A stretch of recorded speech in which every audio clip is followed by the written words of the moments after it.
Hello students, I welcome to all of you in this cute channel maths प्यार। आज हम start करने वाले हैं a very interesting and conceptual chapter which is increasing and decreasing function. Students, इस chapter के साथ deal करने के लिए हमें थोड़ी ग्राफ की नॉलेज होनी चाहिए, बट आप परेशान मत होइए, जैसे जैसे ज़रूरत पड़ेगी मैं आपको बताता जाऊंगा। और मैं आपको ये सजेस्ट करता हूं कि आप जो भी ग्राफ मैं आपको बताऊं, आप ये निश्चित कर लीजिए कि इसके बाद जब कभी भी उसकी ज़रूरत पड़ेगी तो आपका वो ग्राफ प्रिपेयर होगा। चलिए तो स्टार्ट करते हैं increasing and decreasing function. Now, what is a increasing और a decreasing function? जब भी हम फंक्शन की बात करते हैं देन वहाँ पर हमारे पास दो तरह के वेरिएबल्स होते हैं, one is y and another is x। y is dependent variable while x is independent variable. अब अगर x की वैल्यू बढ़ाने से y की भी वैल्यू बढ़ती जाए या फिर x की वैल्यू कम करें तो y की वैल्यू भी कम होती जाए, तो इस तरह का केस जो होता है वो एक इंक्रीजिंग फंक्शन का केस होता है। उस फंक्शन को हम इंक्रीजिंग फंक्शन बोलते हैं। मतलब ये है, जैसे ये आपके सामने एक फंक्शन का ग्राफ मैंने बना रखा है। ये कोई फंक्शन है, सपोज दैट ये जो कर्व है ये एक फंक्शन को डिनोट कर रहा है। अब मैं ये दो पॉइंट ले रहा हूँ एक्स एक्सिस पर, ये दो पॉइंट मैंने ले लिए। सपोज दैट इस पॉइंट पर x की वैल्यू x1 है और इस पॉइंट पर x2 है। तो आपको पता है कि जैसे जैसे हम x एक्सिस पर आगे जाते हैं या हम नंबर लाइन पे जैसे जैसे आगे जाते हैं वैल्यू हमारी बढ़ती जाती है। तो इस तरफ जाने पर वैल्यू बढ़ती जाती है। इसका मतलब x1 is less than x2, आप ये कहेंगे। Clearly you can see that x1 is less than x2, right? अब ये जो फंक्शन है इसको हम बोलते हैं y equals to fx। Function को हम y equals to fx बोलते हैं। तो अगर मुझे इस x1 के करस्पॉन्ड y की वैल्यू देखनी है, इसका मतलब मुझे क्या देखना है, मुझे fx1 देखना है ना। तो मैं जब इस x1 के लिए इसके जो करस्पॉन्डिंग y की वैल्यू है वो देखूंगा, तो मैं simply parallel to y axis एक लाइन ड्रॉ करूंगा और ये जो हमारी जो ये लाइन है इट इज़ fx1। सिमिलरली मैं इसके लिए लाइन ड्रॉ करूंगा, ये कर्व थोड़ा आगे बढ़ा दिया मैंने, it is fx2। Now you can see that fx1 is less than fx2। तो x1 is less x2, x1 is less than x2। इससे हमें पता ये चला fx1 is less than fx2। अगर x1 x2 से लेस है तो वही रिलेशन fx1 और fx2 में भी है। तो जब इस तरह की कंडीशन सेटिस्फाई होती है तो it is a case of increasing function.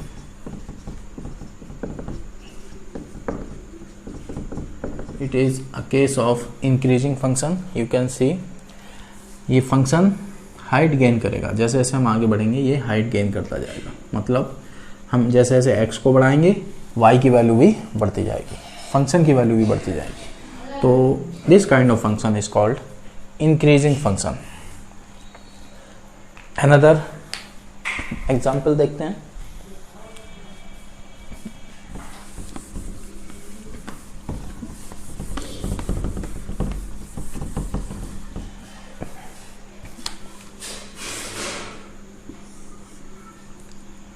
Suppose that I have this kind of function. Here it is x1 and here it is x2. For x1 this is fx1, for x2 this is corresponding fx2. For x1 value of y is this, for x2 value of y is this. Now you can see that no doubt x1 is again less than x2, क्योंकि जैसे जैसे हम x axis पे आगे बढ़ेंगे हमारी x की value बढ़ती जाएगी, तो ये वैल्यू इस वैल्यू से हमेशा छोटी होगी। बट आप देख सकते हैं fx1 और fx2 में सेम रिलेशन नहीं आ रहा है। x1 तो x2 से छोटा है, but fx1 is less than fx2। x1 x2 से छोटा है लेकिन fx1 fx2 से छोटा नहीं है। तो x1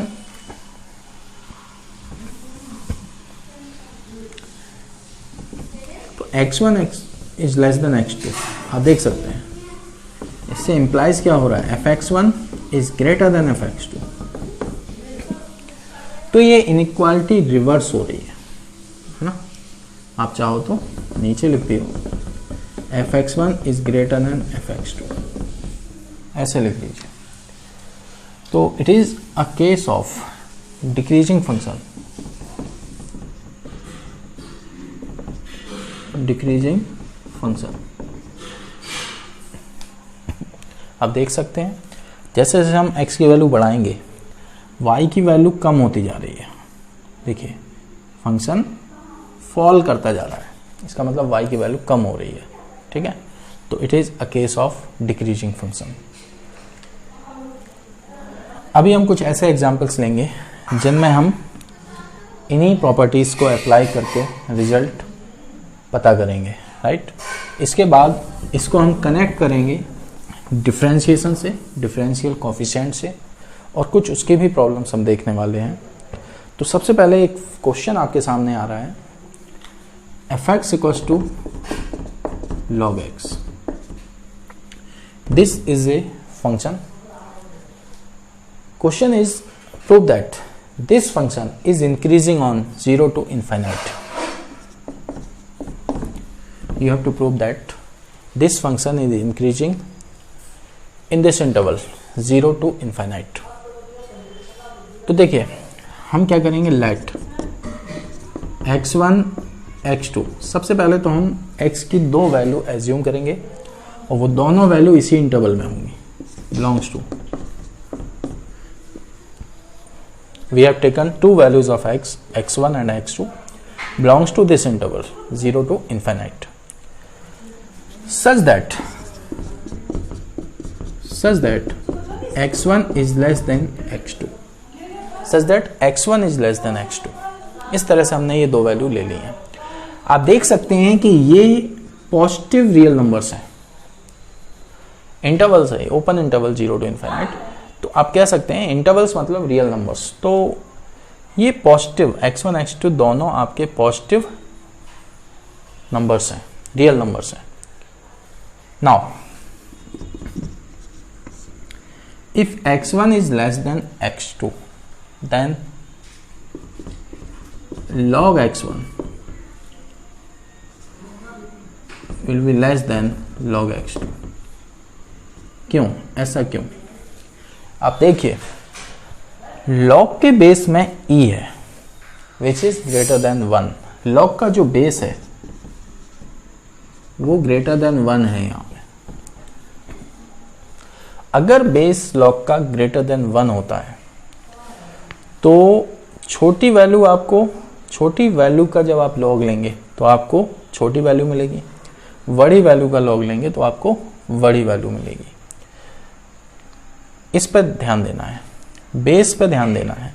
अगर बेस ग्रेटर देन 1 है तो आप इस इनइक्वालिटी को बिना चेंज किए हुए log ले सकते हैं। ध्यान दीजिए, अगर बेस यहाँ पर सपोज दैट 1 से लेस होता, सपोज दैट ये फंक्शन ऐसे ना होके, पहले मैं इसको कंप्लीट कर दूं, तो what is this log x1?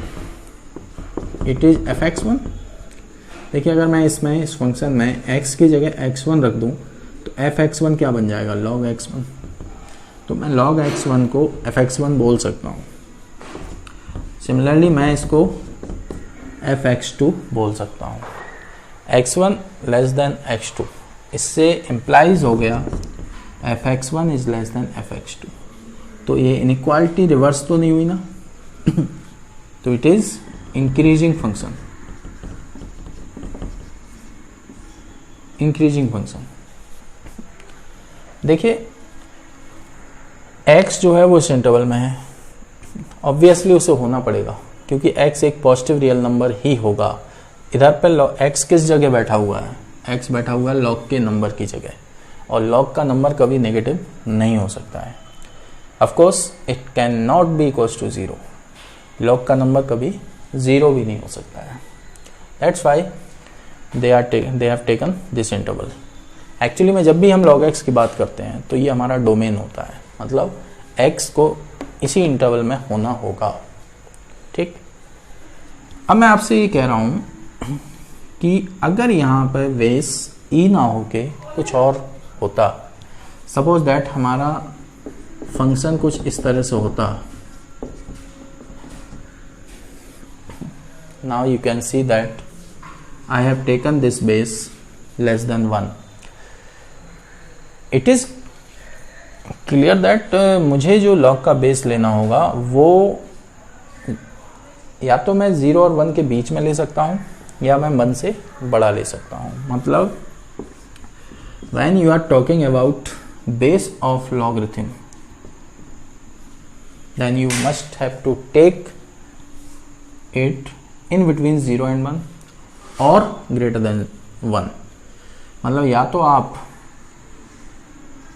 इधर लेंगे या फिर आप इधर लेंगे, 0 और 1 के बीच में लेंगे। आप कभी भी log का बेस 1 नहीं ले सकते हैं, 0 भी नहीं ले सकते हैं, नेगेटिव तो ले ही नहीं सकते हैं, और 1 से ज़्यादा भी 1 से ज़्यादा ले सकते हैं आप। तो यहाँ पर सिर्फ 2 केस बनते हैं, या तो log का बेस इस इंटरवल में होगा या फिर वो इस इंटरवल में होगा। 2 इंटरवल में log का बेस आप ब्रेक कर देते हैं। तो अब आप देख सकते हैं कि मैंने log का बेस क्या ले लिया, 1/2, यानी कि लगभग यहाँ पे। ठीक है, तो अगर मैं बात ये करूंगा कि x1 is less than x2, तो क्या होगा कि जब मैं log x1 बोलूंगा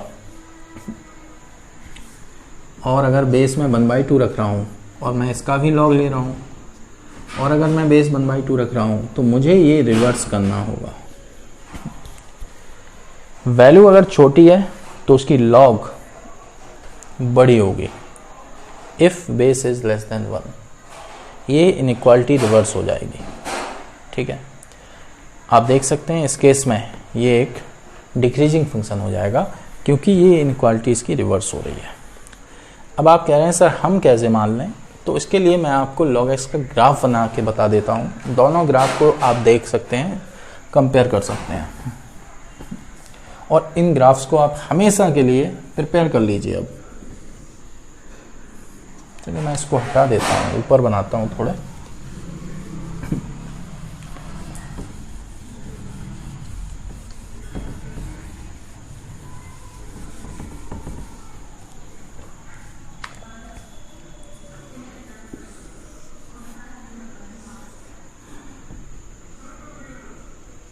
This is the graph of log x base a, लेकिन ये कब है, when base is greater than 1। अगर log x का बेस greater than 1 है तो उसका ग्राफ कुछ इस तरह से होता है। ठीक है, इस तरह से it is 1,0। now you can see that जैसे जैसे आप आगे बढ़ेंगे, ये x1 है, ये x2 है। कोई भी फंक्शन अगर इस तरह से ऊपर की तरफ जाए, देखिए नीचे से ऊपर की तरफ जा रहा है, ये रेज कर रहा है तो इट इज इंक्रीजिंग। ये x1 है, ये x2 है। आप देख सकते हैं clearly x1 is less than x2। तो आप देख सकते हैं ये fx1 है और ये fx2 है। तो आप देख सकते हैं कि fx1 जो है वो लेस है fx2 से, है ना। क्यों है ऐसा, क्यों है? क्योंकि ये एक इंक्रीजिंग फंक्शन है, तो इट इज इंक्रीजिंग।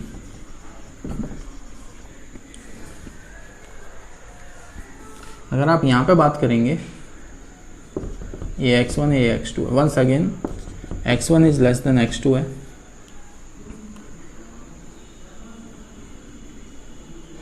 अब देखिए ये fx1 है और ये fx2 है। अब आप सोच रहे होंगे कि यहाँ तो x1 x2 से छोटा है, लेकिन fx1 जो है ये वो बड़ा है fx2 से, है ना। आप जो सोच रहे हैं वो ठीक है, वो आप केवल मैग्नीट्यूड के अकॉर्डिंग सोच रहे हैं, इसकी लेंथ के अकॉर्डिंग सोच रहे हैं। लेकिन जरा ये भी तो देखिए वो कहाँ है, वो length y axis, negative y axis के अलोंग जा रही है वो डिस्टेंस। तो जब कोई नेगेटिव में, जब जैसे नेगेटिव में न्यूमेरिकल वैल्यू अगर आप बढ़ाते जाएंगे तो एक्चुअल वैल्यू तो कम होती जाएगी।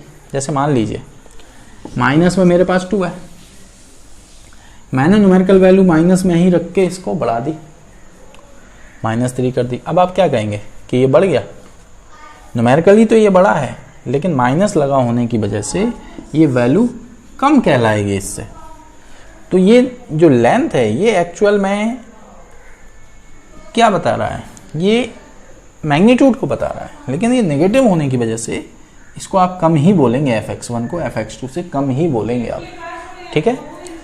तो ये it is the graph of log x when it's base is greater then 1। अब मैं आपको एक और ग्राफ बताऊं। देखिए आपको ग्राफ, कुछ स्पेशल ग्राफ्स होते हैं, वो आपको याद रखने हैं, लर्न करने हैं आपको, आप ये मान के चलिए वो आपको आने चाहिए।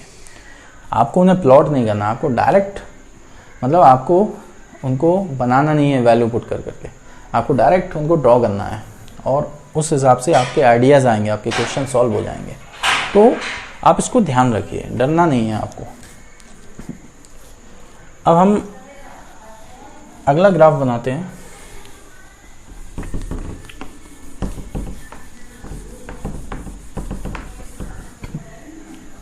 Once again, this is the graph of log x again, log x base a. It is also log x base a, but now here a is less than 1, its base is less than 1. ये point फिर से 1,0 होने वाला है। आप देख सकते हैं लॉग का दोनों ग्राफ है ना, आपको बताया दोनों ग्राफ y एक्सेस को क्रॉस करके इधर नहीं आए। क्यों?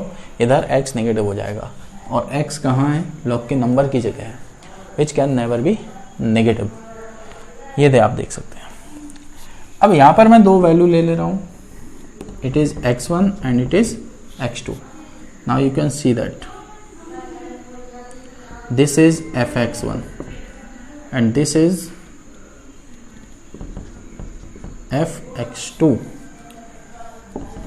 x1 is less than x2, no doubt, but you can see that fx1 is greater than fx2. तो 0 और 1 के बीच में दिखाया मैंने आपको। देखिए इनइक्वालिटी रिवर्स हो रही है, तो ये कैसा हो जाएगा, ये डिक्रीजिंग हो जाएगा। चलिए यहाँ पे ले लीजिए, it is x1, it is x2,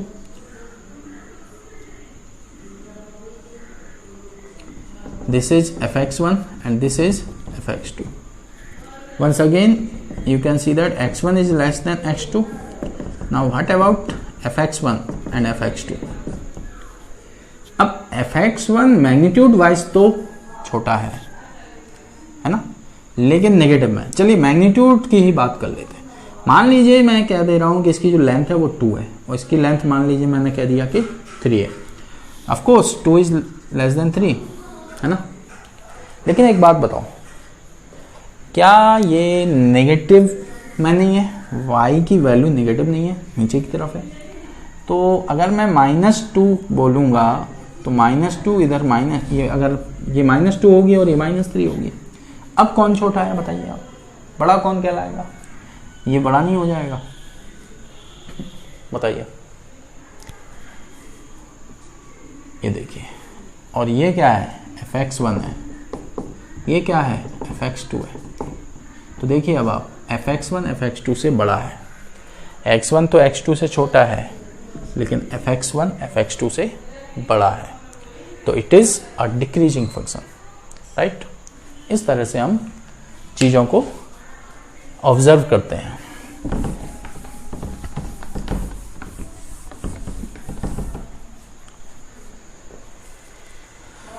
now third question है, next question our we have given another function fx equals to ax plus b. Actually I am taking these examples from R.D. Sharma.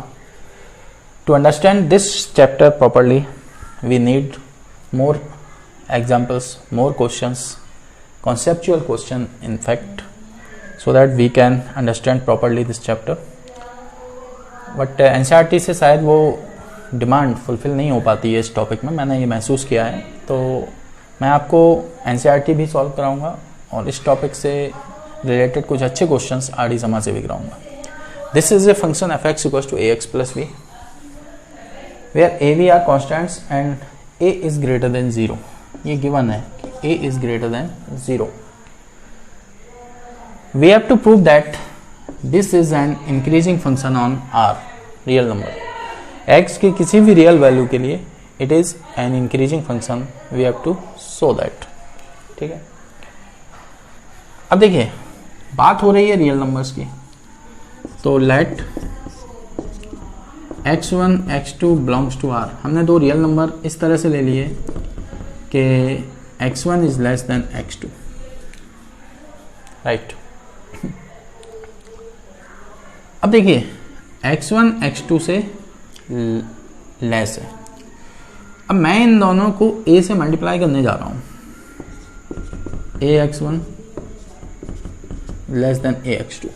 अब मैंने a से multiply किया, लेकिन मैंने इस inequality को reverse नहीं किया। जानते हो क्यों? क्योंकि a मेरा कैसा है, पॉजिटिव है। देयर आर सम रूल्स, सम छोटे छोटे रूल्स हैं, आपको ये पता होना चाहिए। देखिए 2 इज लेस देन 3 हम सब जानते हैं। अब अगर मैं इसको एक नंबर से मल्टीप्लाई कर दूं विच इज -5, तो इस 2 को जब मैं मल्टीप्लाई करूंगा तो मुझे मिल जाएगा -10। इसको मल्टीप्लाई करूंगा तो मुझे मिल जाएगा -15। अब आप मुझे बताइए -10 बड़ा होगा या -15 बड़ा होगा? न्यूमेरिकली देखेंगे तो 15 बड़ा होता है, लेकिन अगर हम माइनस लगा देंगे तो वही वैल्यू छोटी हो जाएगी, मतलब अब ये बड़ा होगा। -10 इज ग्रेटर देन -15, तो हमें कुछ ऐसा साइन लगाना पड़ेगा।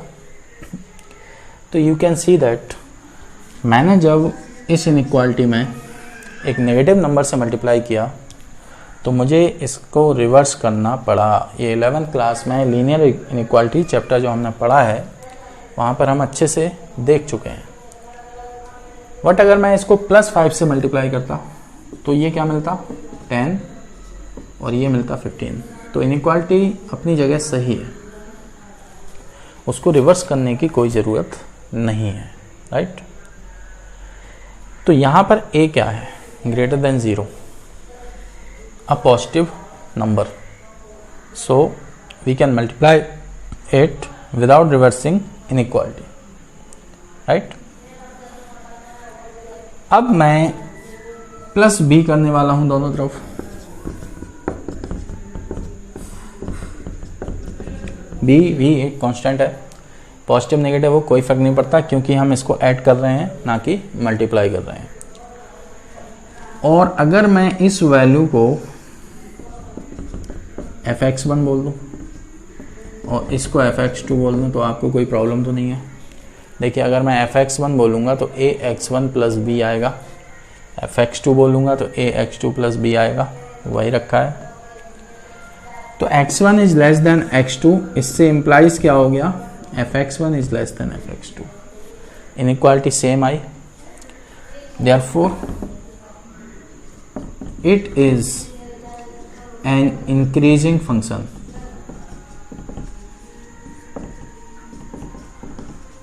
राइट। अब इसी क्वेश्चन को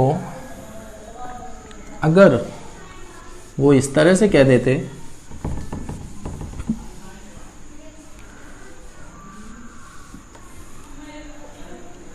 अभी इन्होंने a इज़ ग्रेटर देन 0 बोला है, अगर वो ऐसे कह दें इसी क्वेश्चन को a इज़ लेस देन 0, तो हम ऐसे करेंगे, x1 x2 दो रियल नंबर लेंगे, x1 x2 से छोटा लेंगे, लेकिन प्रॉब्लम कहाँ है, जब हम a से मल्टीप्लाई करेंगे, ठीक है। अब a एक नेगेटिव नंबर है, तो जब नेगेटिव नंबर से आप मल्टीप्लाई करेंगे तो इनइक्वालिटी आपकी रिवर्स हो जाएगी, ये इनइक्वालिटी को रिवर्स करना पड़ेगा आपको, राइट। अब आप प्लस b कर दीजिए, आप देख सकते हैं ये fx1 है, ये fx2 है, तो आपने देखा x1 x2 से छोटा है और इम्प्लाइज क्या हो गया, fx1 fx2 से बड़ा है। It is a decreasing function. केवल इतना सा चेंज करने से whole concept is changed, right. ऐसा क्यों हुआ, इसको हम डायरेक्ट भी समझ सकते हैं। देखिए fx का मतलब होता है y, तो y equals to ax plus b। Now you can see that it is a straight line, it is a linear equation in terms of x and y, so it represents a straight line, right। अब straight line कैसे बनने वाली है, एक rough idea मैं दे रहा हूं आपको। अगर x का कोफिशिएंट, इसको कंपेयर करो y equals to mx plus c से कंपेयर करो इसको, y equals to mx plus c slope intercept form straight line की इक्वेशन होती है, आप उससे इसको कंपेयर करो। आप देखेंगे कि m की जगह क्या रखा हुआ है, a, है ना। नाउ यहां पर दो केस बनते हैं। इफ पहला केस है a इज ग्रेटर देन 0, मतलब a हमारा पॉजिटिव है। दूसरा केस है a is less then 0, a हमारा नेगेटिव है। अब अगर a हमारा पॉजिटिव है मतलब m हमारा पॉजिटिव है। What is m? Slope of the line, straight line की स्लोप पॉजिटिव हो जाएगी। इस केस की मैं बात कर रहा हूँ, अगर a पॉजिटिव है तो m इक्वल्स टू a है, मतलब m पॉजिटिव है, मतलब स्ट्रेट लाइन की स्लोप पॉजिटिव है। और स्ट्रेट लाइन की स्लोप जब पॉजिटिव होती है तो straight line always makes an acute angle with x axis. तो समथिंग लाइक दैट आप ऐसे बना सकते हैं। अब मैंने यहां पर b के बारे में कोई बात नहीं की, है ना। अब अगर b क्या है, v c की जगह है। What is c? c is the intercept, y intercept.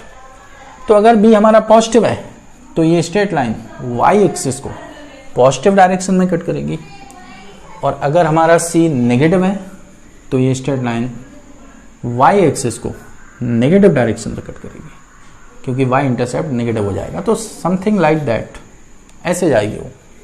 But दोनों ही केस में आप देख सकते हैं m को पॉजिटिव रखना है, अगर भाई v पॉजिटिव नेगेटिव कुछ भी हो, अगर b पॉजिटिव है ऐसे आएगी, अगर b नेगेटिव है लाइन ऐसे बन जाएगी। लेकिन दोनों ही केस में आप देख सकते हैं कि जो लाइन है वो x एक्सिस से एक एक्यूट एंगल फॉर्म कर रही है। In both these possibilities you can see that take two values of x, x1 x2, ऐसे अगर जाएं आप देख सकते हैं x1 x2 से छोटा है। If x1 is less than x2 आप देख सकते हैं it is fx1, it is fx2, this is fx1 and this is fx2। You can see that, आप देख सकते हैं x1 is less than x2 then fx1 is less than fx2। Increasing function की condition वो same condition यहाँ बनेगी। आप 2 points ले लीजिए, आप कहेंगे fx1 fx2 से छोटा है, ठीक है। तो ये कौन सा केस हो गया, a इज ग्रेटर देन 0 वाला। अब हम बात करते हैं सेकंड केस की।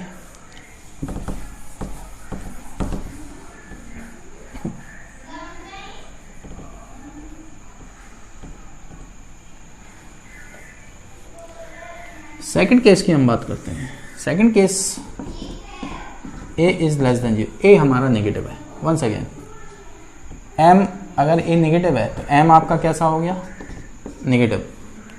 और m जब नेगेटिव होता है मतलब स्ट्रेट लाइन की स्लोप नेगेटिव है, और स्ट्रेट लाइन की स्लोप tan थीटा के इक्वल होती है। तो tan थीटा अगर नेगेटिव है मतलब थीटा हमारा ऑब्ट्यूज एंगल है ग्रेटर देन 90 डिग्री। तो लाइन हमारी कुछ इस तरह से आएगी, ये देखिए, ये वाला एंगल होता है ना स्लोप का, आप देख सकते हैं ऑब्ट्यूज एंगल है। अब अगर b पॉजिटिव है तो इंटरसेप्ट पॉजिटिव y एक्सिस पे कट होगा, और अगर b हमारा नेगेटिव है तो इंटरसेप्ट नेगेटिव y एक्सिस पे कट होगा। बट दोनों ही केसेस में आप देख सकते हैं कि ऑब्ट्यूज एंगल बन रहा है, तो उसकी जो स्लोप होगी that is tan theta which is negative. Now take two values of x, x1 x2, this is fx1, this is fx2, you can see that fx1 is greater than fx2, x1 is less than x2 है, but fx1 is greater than fx2 है।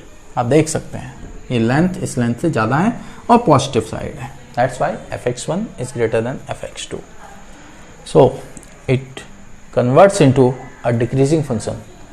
So I think these two examples are very helpful to understand the nature of an increasing function as well as a decreasing function. So students, come to this chapter having great confidence in yourself, otherwise you will feel difficulties.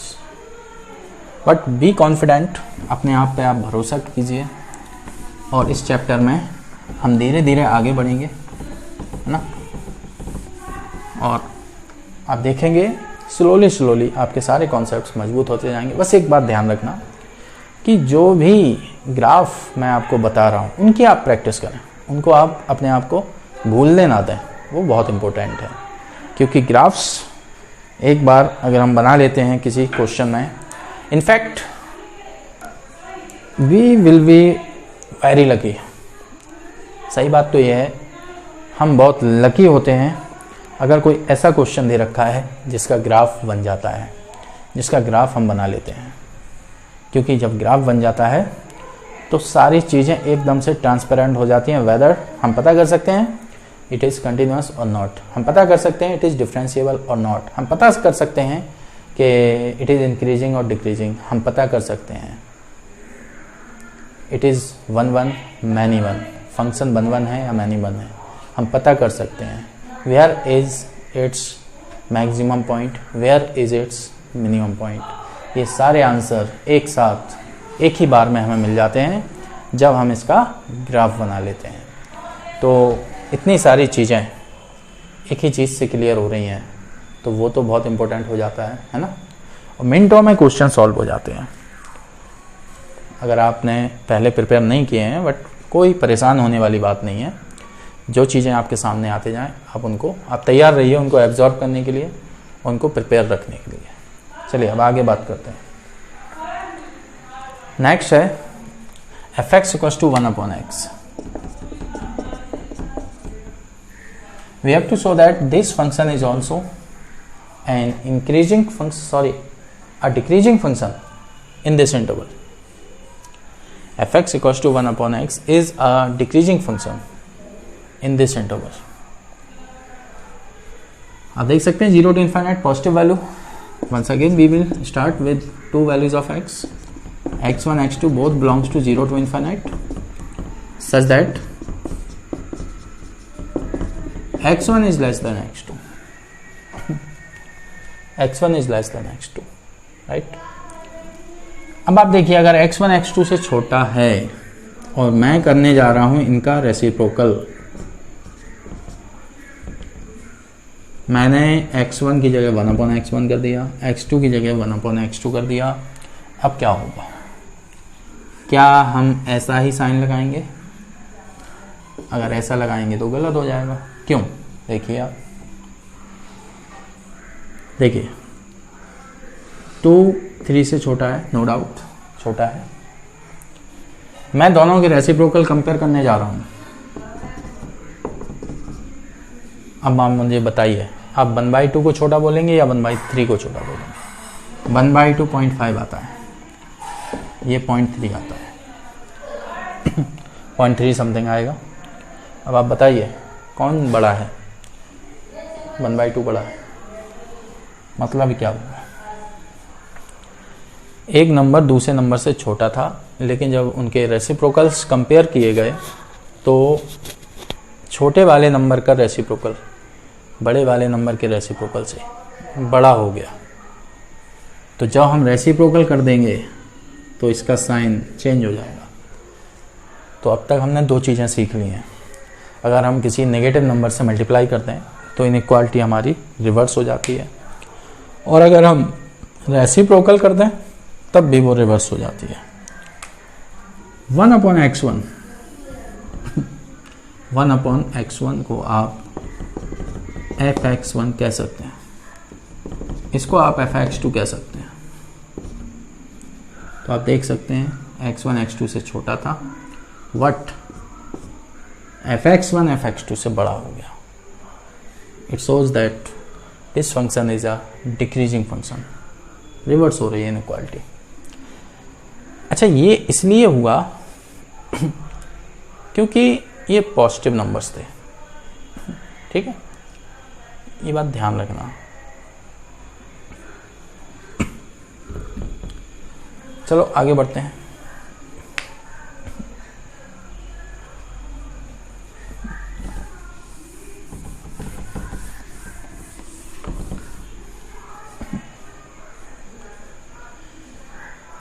Next question, fx equals to 1/1 plus x square. We have to show that this function is decreasing in the interval 0 to infinite. It is decreasing in this interval and increases in the interval minus infinite to 0.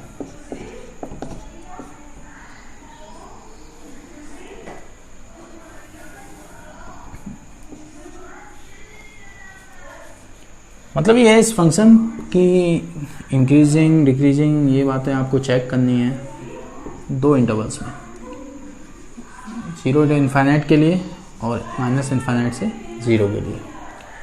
इन दोनों जगह आपको इसको check करना है। तो हम 1 by 1 देखते हैं।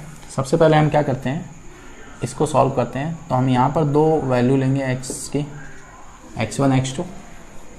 तो हम यहाँ पर लिखेंगे late x1 x2 belongs to this interval such that x1 is less than x2। आप देख सकते हैं x1 x2 से छोटा है। अब देखिए, अगर x1 x2 से छोटा है, being a positive real number, मतलब x1 और x2 दोनों पॉजिटिव रियल नंबर्स हैं हमारे, हम यहाँ पे बात कर रहे हैं। तो इनके अगर हम स्क्वायर कंपेयर करें तो सेम रिलेशन स्क्वायर्स में भी आ जाएगा। जैसे मान लीजिए एक नंबर हमारा 2 है, एक 3 है, 2 3 से छोटा है, 2 का स्क्वायर करेंगे 4, 3 का स्क्वायर करेंगे 9, तो ये भी छोटे रहेंगे, है ना। अब मैं दोनों में 1 ऐड कर दूं, 1 + x², ये हो जाएगा 1 + x2²। तो ऐड और सब्ट्रैक्ट करने से कुछ फ़र्क नहीं पड़ता, मल्टीप्लाई करने से फ़र्क पड़ता है, वो भी जब हम नेगेटिव नंबर को मल्टीप्लाई करें। ये हो गया। अब ये एक क्वांटिटी है, ये भी एक क्वांटिटी है, ये क्वांटिटी इस क्वांटिटी से छोटी है। Now I am going to compare their reciprocals. जब हम रेसिप्रोकल्स करेंगे तो क्या होगा,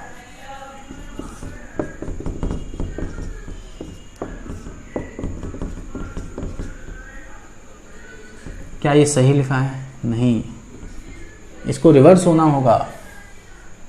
अभी हमने देखा है पिछले क्वेश्चन में, जब आप रिवर्स कर देंगे, सॉरी रेसिप्रोकल कर देंगे, तो इनइक्वालिटी को रिवर्स करना ही होगा आपको। Now what is this? It is fx1, it is fx2.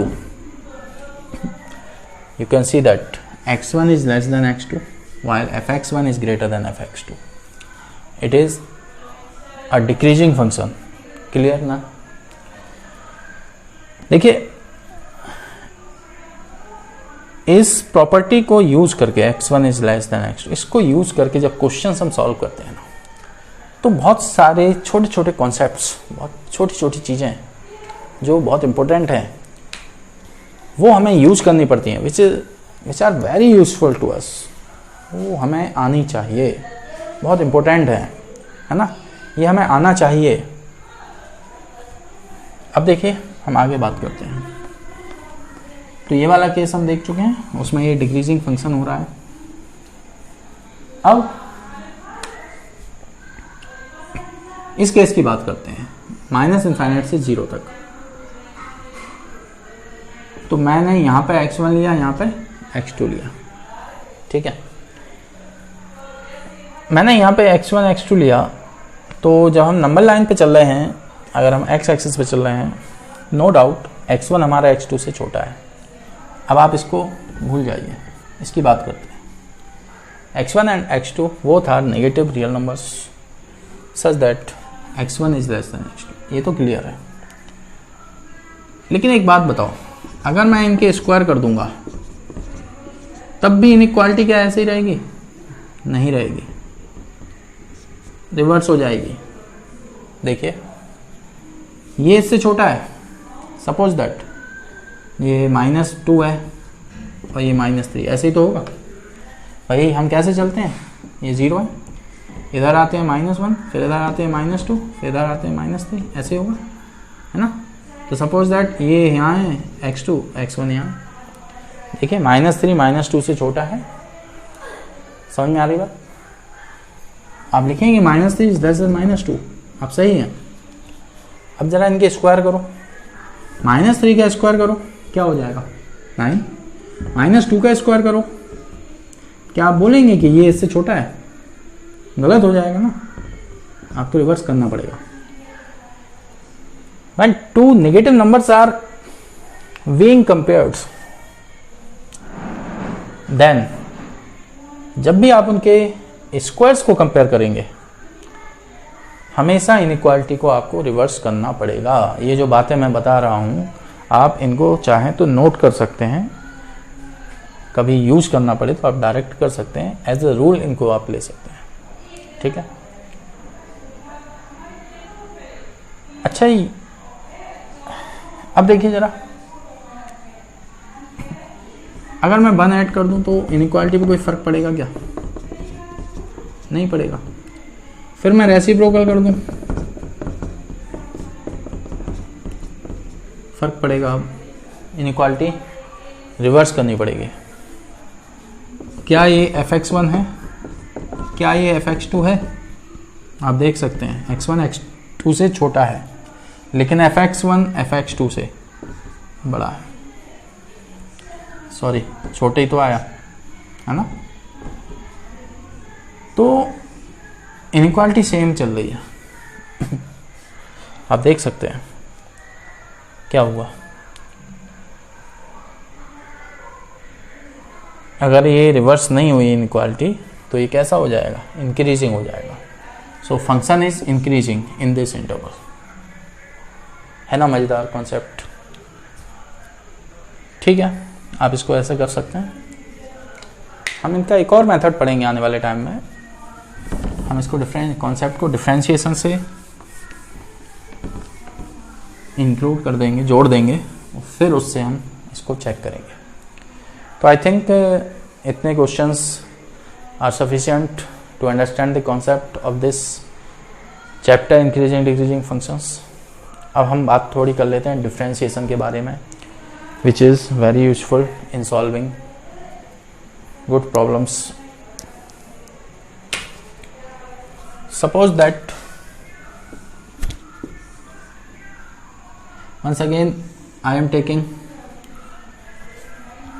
this kind of graph। ये हमने ले लिया एक ग्राफ, एक फंक्शन हमने ले लिया। आप इसकी शेप देख के बता सकते हैं it is increasing function, right. अब मैं आपसे कहूंगा कि इसके किसी पॉइंट पर आप टेंजेंट ड्रॉ करके देखिए जरा। This is a tangent drawn at any point of this curve. इस एंगल के बारे में क्या ख्याल है? Whether it is an acute angle or an obtuse angle. What is this? Of course it is an acute angle.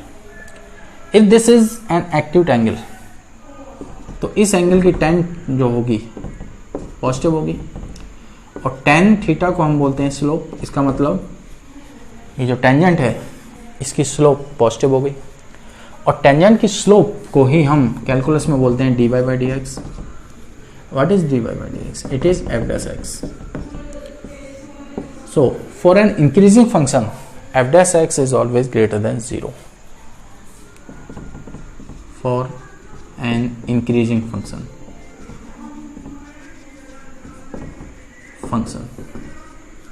dy by dx is greater than 0. ये है हमारा कॉन्सेप्ट. एक डिक्रीजिंग फंक्शन ले लो, ये है डिक्रीजिंग फंक्शन. आप देख सकते हैं हाइट कम होती जा रही है. इसके किसी पॉइंट पर टेंजेंट ड्रॉ करो ना. चलिए मैं इसको हटा दूं.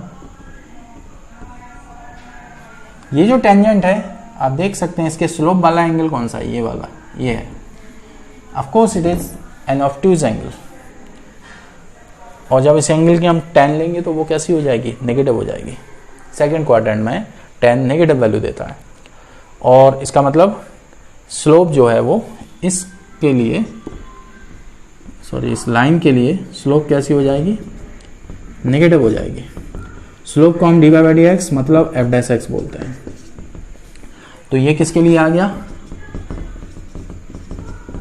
डिक्रीजिंग फंक्शन के लिए आ गया.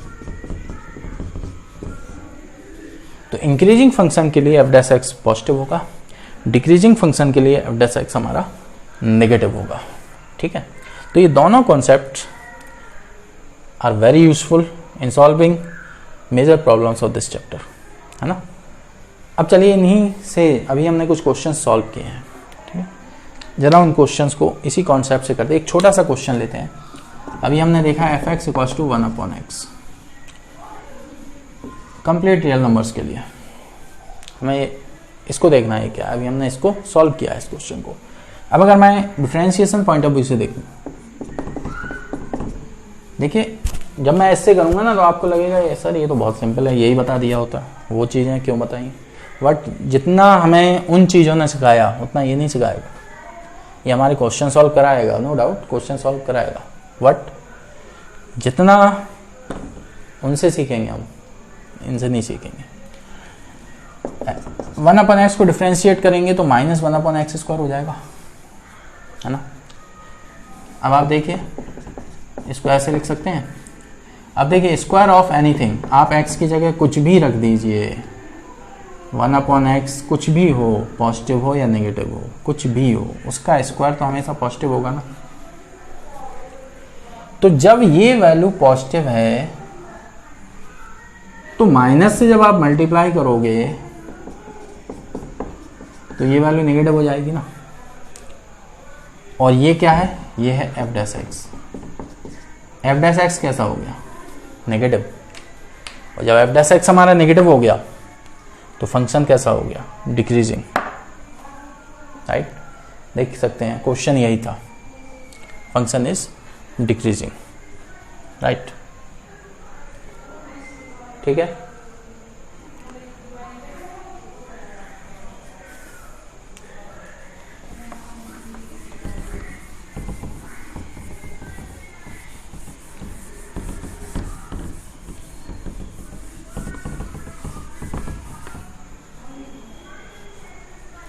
सो स्टूडेंट्स, ये पहला लेक्चर था इस इंक्रीजिंग डिक्रीजिंग चैप्टर का. इसमें जस्ट हमने इंट्रोडक्शन लिया है कि इंक्रीजिंग डिक्रीजिंग फंक्शंस का बिहेवियर कैसा होता है. अब हम इसके कुछ अच्छी प्रॉब्लम सॉल्व करेंगे कल. उनमें आपके एनसीईआरटी की भी प्रॉब्लम्स मैं शामिल करूँगा.